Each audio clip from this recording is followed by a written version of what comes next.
1996 నుండి ఆగిన కళ ఇప్పుడు నెరవేరబోతోంది. అసలు ఎందుకు ఇన్నేళ్ళు పట్టింది? మహిళా రిజర్వేషన్ బిల్. ఎస్, చట్టసభలో మనకు 33% సీట్స్ అండ్ 2029 ఎన్నికల నుండే ఇది అమలు కాబోతోంది. దశాబ్దాల కళ నిజం కాబోతోంది. మరి ఈ కళ ఎందుకు ఆలస్యమైంది?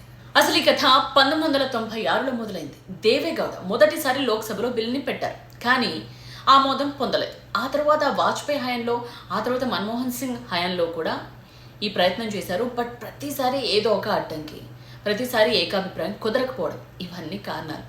అండ్ 2010లో రాజ్యసభలో ప్రవేశపెట్టారు, అక్కడ ఆమోదం పొందింది.